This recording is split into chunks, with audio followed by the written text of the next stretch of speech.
নিশিতা যেদিন তার স্বামী নিলয়কে প্রেগন্যান্সির কথা জানাতে যাবে, সেদিনই নিলয় বাড়িতে একটা নতুন মেয়েকে নিয়ে হাজির হলো। তার স্বামী আর ওই মেয়েকে দেখে বেশ খুশি মনে হচ্ছে। দুজনে হাসতে হাসতে একে অপরের উপর পড়ে যাচ্ছে। নিশিতার পায়ের তলা থেকে যেন মাটি সরে গেল। তারা নিশিতাকে দেখে একটু ইতস্তত বোধ করলো। নিলয় বলল, আসলে নিশিতা ও আমার বন্ধুর বউ ছিল, কিন্তু এই ফুলের মতো মেয়েটাকে আমার বন্ধু ডিভোর্স দিয়ে দিয়েছে। তাই ও কদিন আমাদের বাড়িতে থাকবে, যতদিন না কোনো জব পাচ্ছে। বন্ধু অধর্ম করলেও আমি তো আর অন্যায় করতে পারি না।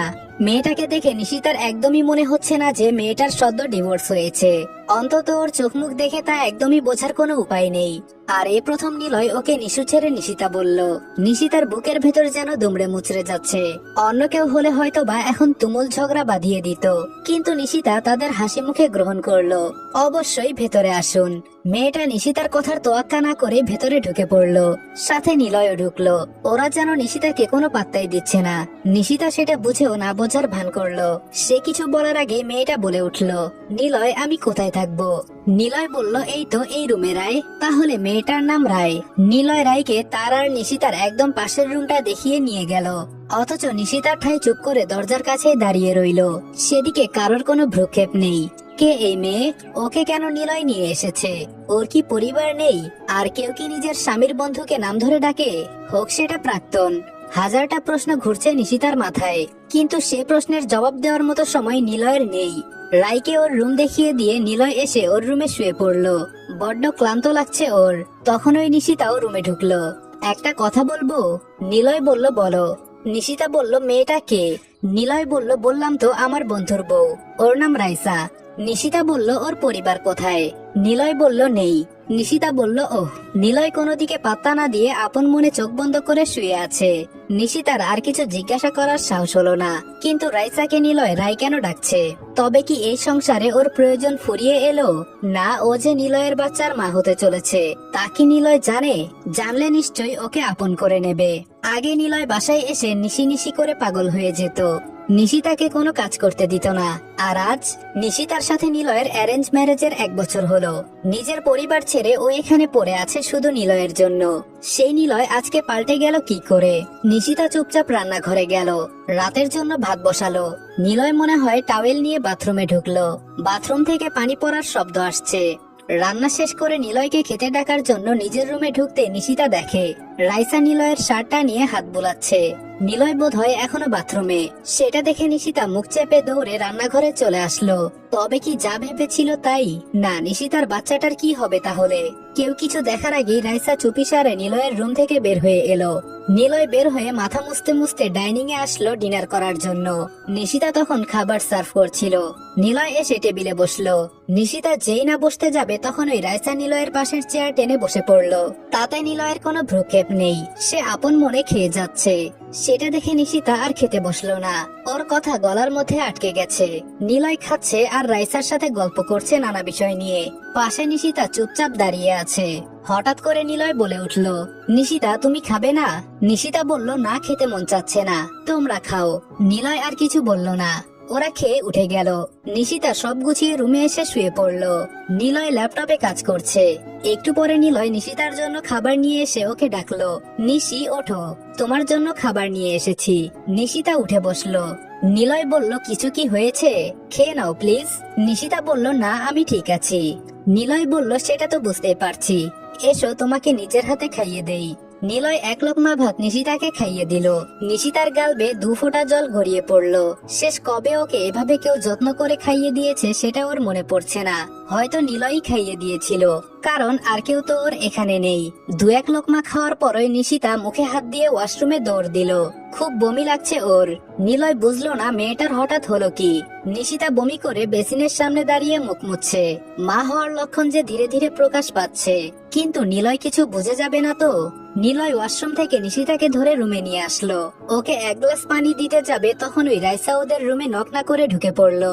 নিলয়, তোমার সাথে কিছু কথা আছে, একটু আসো। নিলয় বলল, হুম চলো। নিলয় গ্লাসটা পাশে রেখে চলে গেল।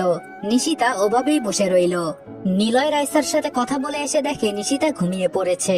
আসলে নিশিতা ঘুমায়নি, চোখ বন্ধ করে ঘুমানোর চেষ্টা করছে। নিজের স্বামীকে অন্য মেয়ের সাথে রেখে কোনো মেয়ের শান্তি পায় না, নিশিতাও পাচ্ছে না। নিলয় লাইট অফ করে নিশিতার পাশে শুয়ে পড়লো। মেয়েটার চেহারায় এত স্নিগ্ধতা কেন, যেটা দেখে নিলয় সব ভুলে যায়। একটু পরে রাইসা ওদের রুমের দরজা জোরে জোরে ধাক্কাতে লাগলো। অগত্যা নিশিতা শোয়া থেকে উঠে বসলো। যে দরজা খুলে দিতেই রাইসা হুড়মুড় করে ঢুকে সোফায় বসে পড়লো। ততক্ষণে নিলয়ও উঠে পড়েছে। রাইসা বলল, আসলে আমার একা ঘুমাতে খুব ভয় লাগছিল, কখনো একা ঘুমাইনি তো তাই। নিশিতা বলল, সমস্যা নেই আপু, চলুন আমি আপনার সঙ্গে যাচ্ছি। নিলয় নিশিতাকে মানাও করতে পারছে না, আবার রাইসাকে কিছু বলতেও পারছে না। নিশিতাকে ছাড়া যে তার ঘুম আসে না। এই 1 বছরে অভ্যাসটা বড্ড খারাপ হয়ে গেছে। রাইসা চুপচাপ নিশিতার সাথে চলে এলো। ও হয়তো অন্য কিছু আশা করছিল। নিলয়ের আর ঘুম এলো না। শেষ রাতে চোখ দুটো লেগে এসেছিল। ভোরে ঘুম থেকে উঠে নিশিতা ঘরের কাজ সব গুছিয়ে ফেললো। তারপর রান্না বসালো। গরম গরম ভাত, ডিম ভাজি আর আলু ভর্তা করলো। নিলয় অফিসে যাওয়ার জন্য 9টায় ঘুম থেকে ওঠে, কিন্তু আজকে সে উঠছে না। শেষ পর্যন্ত নিশিতা নিজে যেয়ে ডাক দিল, শুনছো, অফিসে যাবে না? অনেক লেট হয়ে গেছে। নিলয় হুড়মুড় করে উঠে বসলো। 9:30 বাজে। মেয়েটা কি আরেকটু আগে ডাকতে পারলো না? 10টায় অফিস, আজকে আরো মিটিং আছে। নিলয় বলল, আরো পরে ডাকতে। যত সব। এটা বলে ওয়াশরুমে চলে গেল। নিশিতা মন খারাপ করে কিচেনে এসে দাঁড়িয়ে থাকলো। নিলয় রোজ ঠিক সময় মতো ঘুম থেকে ওঠে, আজকে ওঠেনি। নিশ্চয়ই কোনো কারণ ছিল, সেটা ভেবে নিশিতা অপেক্ষা করছিল। আর না পেরে শেষমেশ নিলয়কে ডাকলো, কিন্তু নিলয় তাকে কত কড়া কথা শুনিয়ে দিল। ছেলেটা এমন কেন, একটুও নিশিতাকে বোঝে না। আসলে কালকে রাইসার উপর সব রাগ গিয়ে আজকে নিশিতার উপর পড়েছে নিলয়ের। রাইসা নিশিতাকে না নিয়ে গেলেই তো নিলয়ের ঘুমটা কত ভালো হতো, আর লেটও হতো না। এত বড় মেয়ের কিনা একা ঘুমাতে ভয় লাগে, কত ঢং। আবার রাইসার উপর মাঝে মাঝে অনেক মায়া জাগে নিলয়ের। কেন এমন হয় সেটা সে নিজেও জানে না। তাই তো ভালো করে না দেখে শুনে আশ্রয় দিয়েছে সে রাইসাকে। নিশিতা কিছুক্ষণ মন খারাপ করে দাঁড়িয়ে রইল। দুটো হাত ওকে পেছন থেকে জড়িয়ে ধরলো। সে জানে এটা নিলয়। নিলয়ের ছোঁয়া থেকে শুরু করে নিঃশ্বাস পর্যন্ত চেনা হয়ে গেছে নিশিতার। নিলয় বলল, রাগ করো না নিশু, তখন মাথা গরম হয়ে গিয়েছিল, সরি। নিশিতা বলল, ইটস ওকে, খেতে বসো, অলরেডি দেরি হয়ে গেছে। নিলয়কে ছাড়িয়ে নিশিতা খাবার সার্ভ করে দিল। তখন ওই হাই তুলতে তুলতে রাইসা এসে খাবার টেবিলে নিলয়ের মুখোমুখি বসে পড়ল। Good morning Niloy. নিলয় বলল, মর্নিং। রাইসা বলল, আজকে একটু আমাকে এনএস রোডে নামিয়ে দিয়ে আসবে, বান্ধবীর বাসায় যাব। নিলয় বলল, আচ্ছা রেডি থেকো। নিশিতা ভেবে পাচ্ছে না মেয়েটা নিলয়ের কাছে এত কিছু আবদার করছে কেন। থাকার জায়গা দিয়েছে তাই তো কত, আর নিলয়ে কেন মানা করছে না। এসব দেখতে মোটেও ভালো লাগছে না তার। না চাওয়া সত্ত্বেও নিজের বাচ্চার জন্য সে খেয়ে নিল। রাইসা বলল, এগুলো কেমন খাবার? নিশিতা বলল, মানে? রাইসা বলল, তোমরা এসব ভর্তা টর্তা খাও? নিশিতা বলল, আসলে আপু এগুলো নিলয়ের প্রিয় তো তাই। নিশিতা বলল, আসলে আপু এগুলো নিলয়ের প্রিয় খাবার, এজন্যই বানানো। রাইসা বলল, ও, কালকে থেকে আমার জন্য অন্য কিছু রান্না করবে। নিশিতা বলল, ঠিক আছে আপু। নিলয় শুধু নীরব দর্শকের মতো সব দেখলো। নিশিতা ভেবেছিল নিলয় রাইসাকে কিছু বলবে, যে কিনা আগে নিশিতাকে কোনো কাজই করতে দিত না। আজকে অন্য একটা মেয়ে নিশিতাকে অর্ডার করছে, তাও সে কিছু বলছে না। তাই নিশিতাও সব মেনে নিল। নিলয় রেডি হয়ে বের হতেই রাইসা চলে আসলো। স্টাইল দেখে কে বলবে এই মেয়েটা ডিভোর্সি। রাইসা বলল, চলো নিলয়। নিলয় বলল, চলো। নিলয় রাইসাকে বাইকে করে নিয়ে চলে গেল। নিশিতাকে কিছুই বলল না। যে নিলয় প্রত্যেকদিন অফিসে যাওয়ার আগে তার কপালে ভালোবাসার পরশ দিয়ে যেত, নিশিতা পারছে না নিলয়ের এই ব্যবহার মেনে নিতে। ছেলেটা একদিনে এত বদলে গেল কিভাবে? সারা সকাল নিশিতা নিজের পেটে হাত রেখে বাচ্চার সাথে হেসে কথা বলে পার করে দিল। রান্না করতে মন চাইলো না, তাই স্যান্ডউইচ বানিয়ে খেয়ে নিল। নিলয় অফিসে খাবে। রাইসা তো এখনো আসেনি, বোধ হয় বান্ধবীর বাসায় খেয়ে নেবে। বিকেল গড়িয়ে সন্ধ্যা হতে চললো, না নিলয় এলো না রাইসা। শেষ পর্যন্ত নিশিতা নিলয়কে কল দিল। হ্যালো, কোথায় তুমি? নিলয় বলল, নিশু অফিসের কাজে দেরি হয়ে গেছিল, আমি একবারে রাইকে নিয়ে আসছি। নিশিতা বলল, আচ্ছা। কথাটা বলতে গলাটা কেমন ধরে এলো নিশিতার। কেন এমন হচ্ছে? একবার সে নিলয়কে তার খালামুনির বাসা থেকে আনতে বলেছিল। নিলয় এক ঝাড়ি মেরে বলেছিল অফিস থেকে টায়ার্ড হয়ে সে কোথাও যেতে পারবে না। আর আজকে রাত করে দুজন হাসতে হাসতে বাড়িতে ঢুকলো।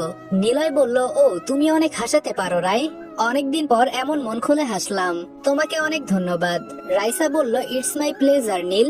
নিশিতা যে চিন্তায় মরে যাচ্ছিল সেদিকে নিলয়ের কোনো খেয়াল নেই। নিশিতাকে দাঁড়িয়ে থাকতে দেখে দুজনে চুপ হয়ে গেল। নিশিতা স্বাভাবিক কণ্ঠে জিজ্ঞেস করলো, এত দেরি হলো কেন? নিলয় বলল, আসলে আসার সময় রায় বায়না ধরলো, তাই আমরা একটু ঘুরতে গিয়েছিলাম। আমিও ভাবলাম মেয়েটার মন ভালো হয়ে যাবে। নিশিতা কান্নাঝরিত কণ্ঠে বলল, ও খেয়ে নাও, আসো। নিলয় বলল, না, আমরা খেয়ে এসেছি। নিশিতা বলল, তাহলে তো ভালোই। নিশিতা হাতের পিঠ দিয়ে চোখ মুছতে মুছতে রুমে চলে আসার জন্য পা বাড়ালো। নিশিতার কান্না নিলয় দেখলো না।